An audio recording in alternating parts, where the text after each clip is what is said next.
For decades, two American giants built empires on opposite sides of the chip war. Now, a rumored deal could bring them together and rewrite the rules of Silicon Valley, Washington, and the global race for semiconductor dominance. Okay, let's dive into this. We are looking at what might literally be the most unlikely and frankly the most ironic reunion in modern tech history. Apple, the company that famously ditched Intel to build its own highly efficient chips, is reportedly crawling back. But wait, not to buy Intel's designs. Instead, they're tapping Intel to manufacture their future Apple silicon. Welcome to this explainer. Today, we're breaking down the preliminary chip-making deal between Apple and Intel. We'll be exploring the technical breakthroughs, the massive supply chain bottlenecks, and the sheer geopolitical realities that are forcing these two giants back to the negotiating table. To really grasp the weight of this deal, we have to look back at the history between these two. It's been a pretty dramatic 15 years. Back in 2006, Apple transitioned the Mac to Intel's x86 architecture, right? It was a partnership that generated absolutely billions. But by 2020, we saw the messy breakup. Intel fell behind on manufacturing, their chips were just running way too hot for Apple's sleek designs, and Apple successfully pivoted to its own ARM-based Apple silicon. Now, fast forward to 2026, and here we are at the Foundry reunion. And you know, it's beautifully ironic when you look back at this one direct quote from Apple CEO Tim Cook. He actually complained to the founder of TSMC, the Taiwan semiconductor manufacturing company, saying, Intel just does not know how to be a founder. I mean, Apple completely burned that bridge because Intel's manufacturing was failing them. Yet, here we are, watching Apple prepare to rely on Intel's foundry services to forge the brains of its future devices. Well, Wall Street definitely caught the irony and the magnitude of this.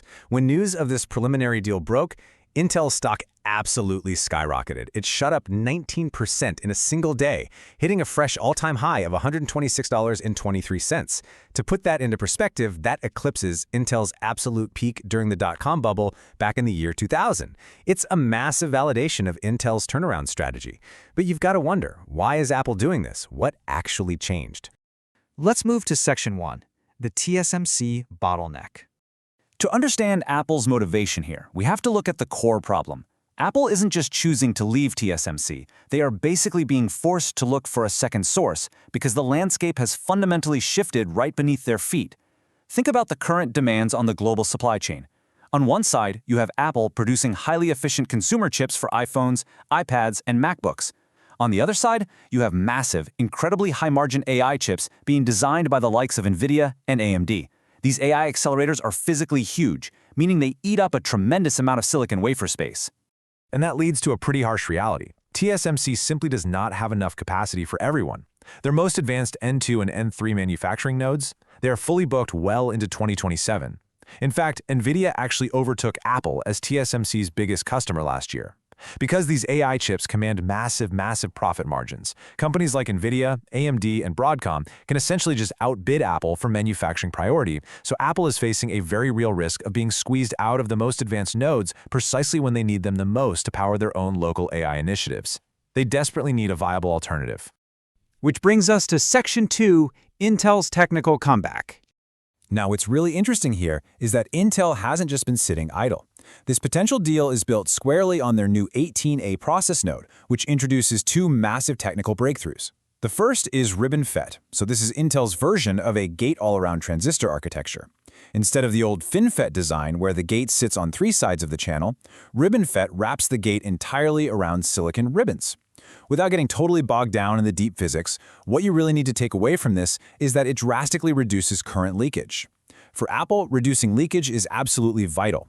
It's what allows them to maintain those incredibly thin, fanless designs for the MacBook Air and iPad Pro, all while pushing high performance. The second huge breakthrough of the 18A node is called PowerVia. This is Intel's industry-leading backside power delivery solution. See, in traditional chip making, the power delivery networks and the signal wires are all just bundled together on the top of the silicon. It creates massive routing congestion, like a terrible traffic jam. PowerVia completely decouples them. Here's how this builds a fundamentally more efficient chip in basically three logical steps. Step 1, you move the power delivery wires to the back of the wafer. Step 2, by separating the power lines entirely from the signal wires, you stop them from interfering with each other.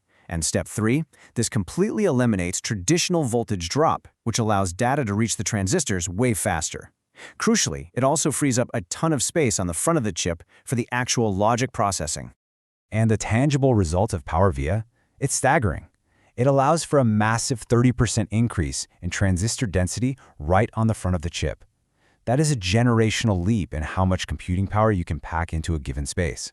It's exactly what makes Intel a highly attractive option for Apple's engineering teams right now. Of course, Apple isn't just buying off the rack. Supply chain analysts fully expect them to utilize an enhanced variant known as 18AP, which delivers 9% higher performance at the exact same power level compared to the standard 18A node. It gives Apple the ability to mix and match different transistor varieties to perfectly optimize their M-series chips. Moving right along to Section 3, the packaging pivot. Because the semiconductor battlefield is no longer just about making transistors smaller. The industry has shifted. The defining question in 2026 is the shift from chip-level to system-level logic. That quote really hits the nail on the head. You can no longer just build one giant monolithic chip. The new frontier for AI and high-performance computing is all about breaking a chip down into smaller pieces, we call them chiplets, and then integrating them together in a single package with near-zero performance loss. And Intel is proving to be a total powerhouse here. Through their advanced 3D stacking technologies, known as EMIB and Foveros, Intel allows customers to literally mix and match different process nodes. It's like a giant puzzle. You can have a CPU tile made on one node and a graphics tile made on another, all stitched together seamlessly. This totally overcomes the traditional physical size limits of silicon manufacturing. And it's not just Apple paying attention. Intel's flexible, entry-level advanced packaging is actively drawing interest from hyperscalers like Google and Amazon who want system-level control but don't want to build their own massive fabs. This pivot isn't just a technical win, though. It's a huge financial one. Driven by all this demand, Intel has raised its revenue outlook for the advanced packaging sector past the $1 billion mark. It's basically transitioning from a back-end support function into a primary revenue driver, acting as a massive lure for companies that need complex chip integration. Okay, let's zoom out a bit for Section 4, Silicon Sovereignty. So the crucial point here is how all of this technology ties directly into corporate strategy. We have to impartially look at the geopolitical realities that are frankly forcing the hand of the world's largest consumer electronics firm.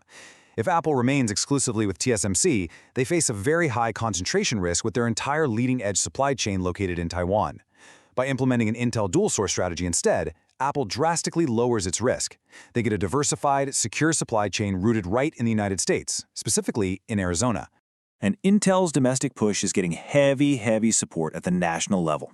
Fab 52 in Arizona is currently ramping up for high-volume production.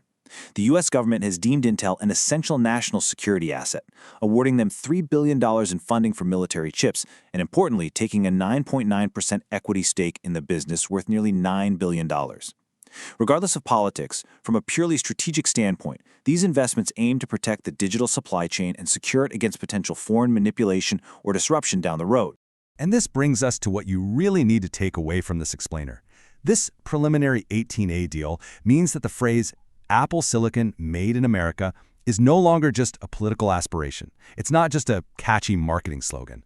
By 2027, it becomes a commercial reality.